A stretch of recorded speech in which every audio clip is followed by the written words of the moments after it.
বছরখানেক আগে ঘটনা। আমাদেরই এক বন্ধু মুকুল গিয়েছিল তার গ্রামের বাড়ি। গ্রামের নাম গোবরডাঙ্গা। গ্রাম থেকে এসে এই রোমহর্ষকর ঘটনা শোনালো। ঘটনাটা ওই গ্রামেরই এক মধ্যবয়সী লোককে নিয়ে। ওনার নাম ছিল সমর দাস। ছিল বলছি কারণ লোকটি এখন আর জীবিত নেই, সেই জন্য আমাদের এই ঘটনাটা। সমর দাস গোবরডাঙ্গা গ্রামের একাই থাকতো। বছর 5 আগে এসেছিল ঘুরতে। এরপর গ্রামের লোক তাকে পছন্দ করে ফেলে। তাকে থাকার জন্য একটা ঘরও তৈরি করে দেওয়া হয়। লোকটা খুব মিশুকে প্রকৃতির ছিল। কারো যে কোনো সাহায্যতেই তাকে ডাকলে সাড়া দিত। গত 2009 সালের গ্রীষ্মের এক দুপুরে সমরবাবু মারা যায়। লোকমুখে শোনা যায় ওই দিন বাজার করে এসে সমরবাবু হঠাৎ করে অজ্ঞান হয়ে যায়। যখন জ্ঞান ফিরে তখন সমরবাবু বারবার বলতে লাগলো রাস্তার তার সাথে খারাপ কিছু হয়েছে, কিন্তু সেই খারাপ কিছুটা কি তা সে পরিষ্কার করে বলতে পারছিল না। তার আগেই সে শেষ নিঃশ্বাস ত্যাগ করে। তারপরে তার মৃতদেহটা সেদিনই গ্রামের লোকজন মিলে দাহ কার্য করা হয়। এমনিতে সমর দাসের নিজের বলতে কেউ ছিল না, তাই গ্রামের লোককে সবকিছু করতে হলো। সমর দাসের মারা যাওয়ার আসল রহস্যটা আজ পর্যন্ত কেউ উদ্ধার করতে পারেনি। হয়তো পারেনি, আমি হয়তো বলছি কারণ মূলত এখান থেকেই আমাদের কাহিনী শুরু হচ্ছে। আমাদের আরেক বন্ধু, নাম তার শম্ভু, আমাদের মাঝে বলতে গেলে সে দুঃসাহসী। বেচারার কষ্ট যে ভূত কিছুই কখনো তার দেখা হয়নি। মুকুলের কাছে কথাটা শুনে সে লাফিয়ে উঠল। যে করেই হোক তাকে সেখানে যেতে হবে। এর একটা বড় কারণ ছিল মুকুলের শেষ কথাতে। সমর দাসের যেই শ্মশানে দাহ করা হয়েছিল সেখানে নাকি রাতে কাউকে বসে থাকতে দেখা যায়। গ্রামের কিছু লোক হলপ করে বলতে পারে সেখানে সমর দাসকে দেখতে পাওয়া গেছে। এর চেয়েও ভয়ঙ্কর ব্যাপার হলো সমর দাসকে যেই শ্মশানে দাহ কার্য করা হয়েছে সেই শ্মশানে একটা কুকুরকে বসে থাকতে দেখা যায় রাতের বেলা। কুকুরটা কোথা থেকে আসে আর রাত শেষ হওয়ার পরে কোথায় চলে যায় কেউ আজ পর্যন্ত উদ্ধার করতে পারেনি। এমনিতে দিনের বেলা কুকুরটাকে কেউ কোথাও দেখা পাওয়া যায়নি।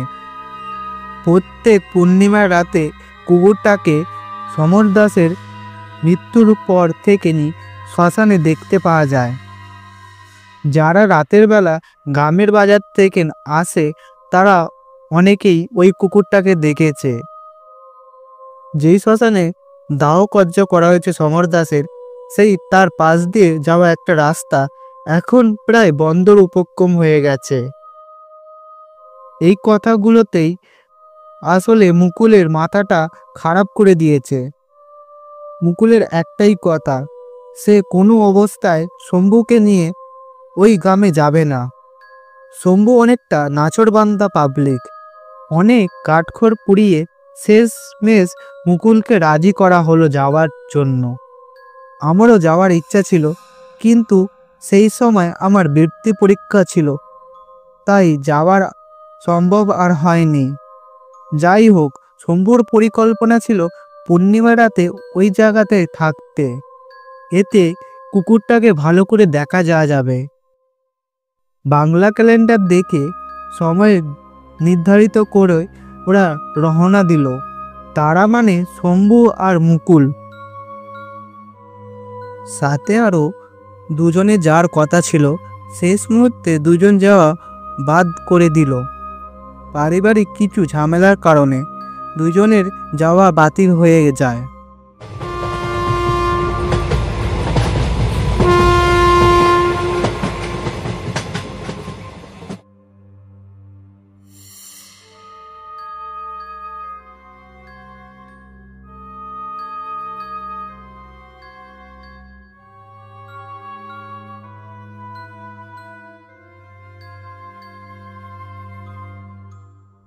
সে যাই হোক, শম্ভুরা নির্দিষ্ট সময়ের মধ্যে গ্রামে পৌঁছে গেল।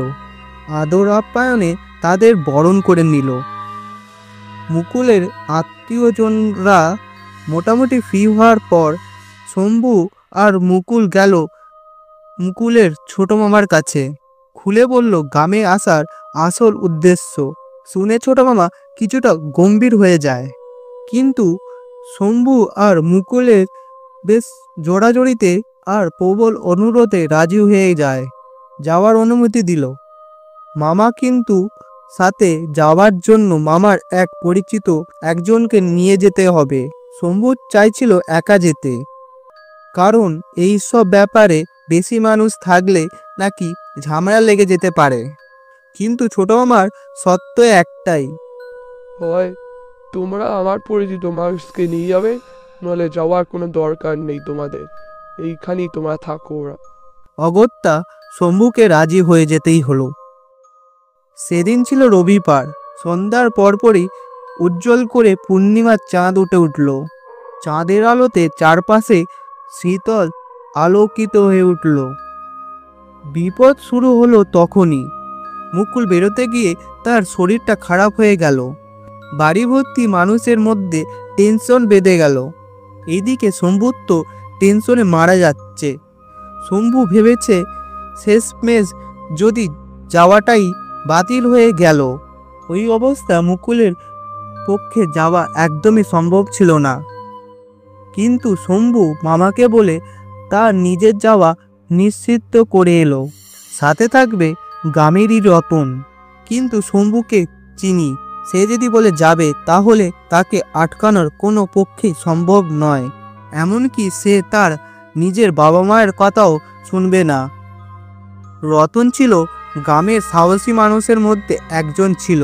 ছোট মামার বক্তব্যে বুঝিয়ে দিল যে শোন, কোনো অবস্থায় যেন শহরের বাবুকে একা ফেলে চলে আসিস না।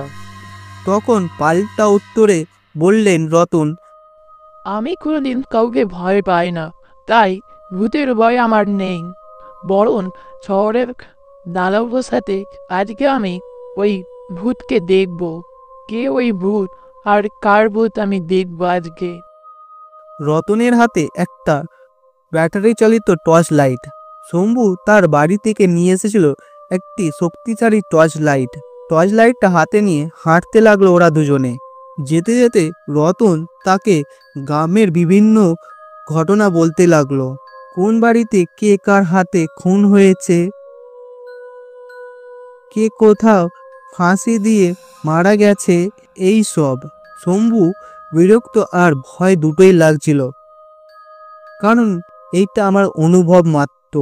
কারণ সে যখন বলছিল ঘটনাগুলো, তার শুধু বিরক্ত লাগছিল, আর অনুভব তো একটা অনুভূতি, তা ভয়।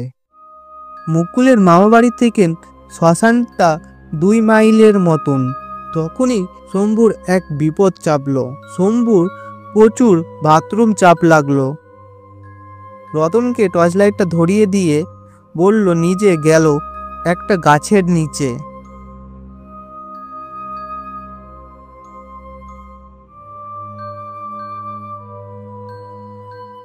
কাজ শেষ করে ফিরে এসে আবার হাঁটতে লাগলো।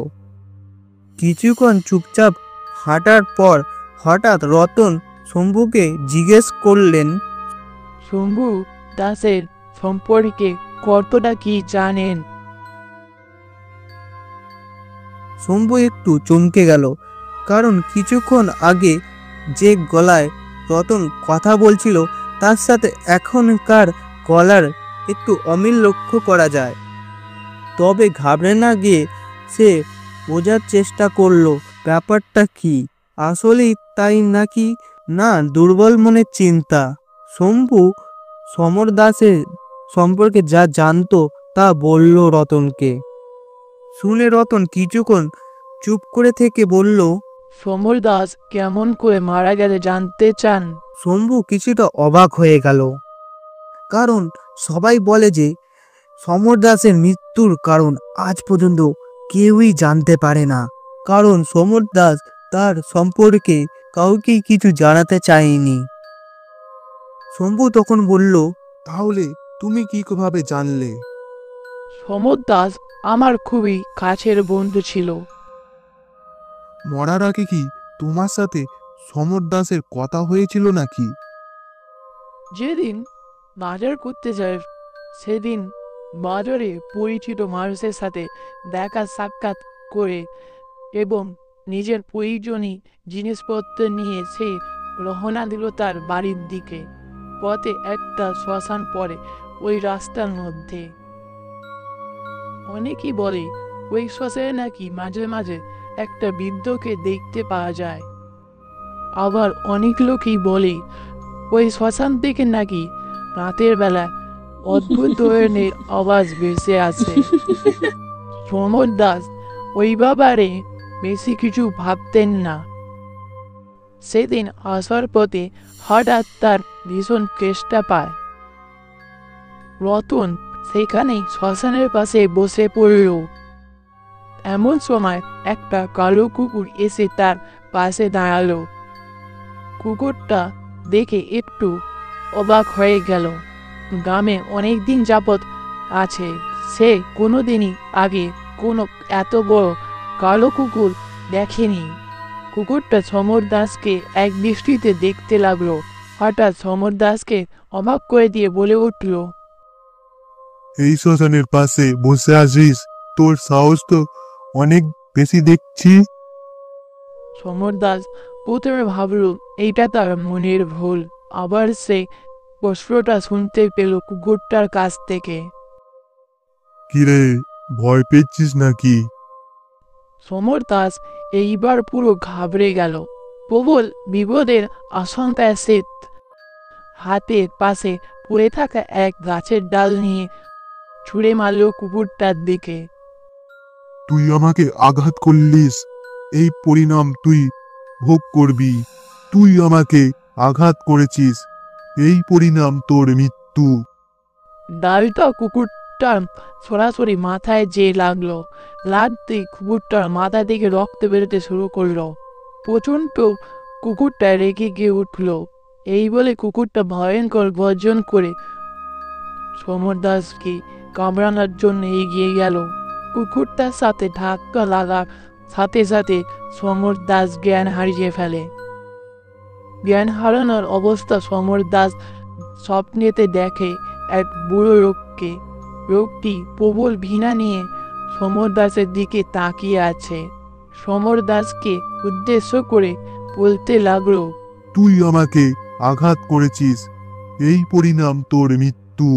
সমর দাস ভয়ে জড়সড় হয়ে বলল, আমি তো আপনাকে জানি না, আপনি কে? আপনাকে তো আমি জীবনে কখনো দেখিনি, আমি কিভাবে আপনাকে আঘাত করব? তখন লোকটি নিজের বর্ণনা দিল। ওই লোকটি এক তান্ত্রিক ছিল। এক মানুষকে খুন করার অভিযোগে তাকে গাছের মধ্যে ফাঁস দিয়ে মারা হয়। এরপর তাকে দাহ কার্য করা হয় গ্রামের ওই শ্মশানে। সেই শ্মশানের কথা আমরা একটু আগে বলছিলাম।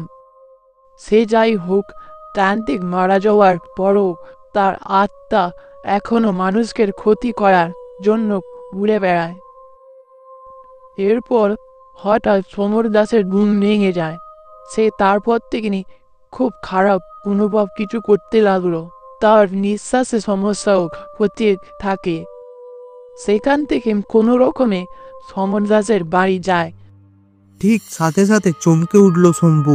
তখনই শুনতে পায় রতন তাকে পেছন থেকে ডাকছে। পাখিদের যাতে কি এত সময় লাগে নাকি? শম্ভু পেছন ঘুরিয়ে তাকে দেখল বেশ কিছুক্ষণ ধরেই রতন অপেক্ষা করছে। তারপরে শম্ভু নিজেকে আবিষ্কার করে সেই গাছটার নিচে এখনো পর্যন্ত দাঁড়িয়ে আছে। রতনের সাথে এত কিছু কথা বলছিল, সেটা আসলে কি?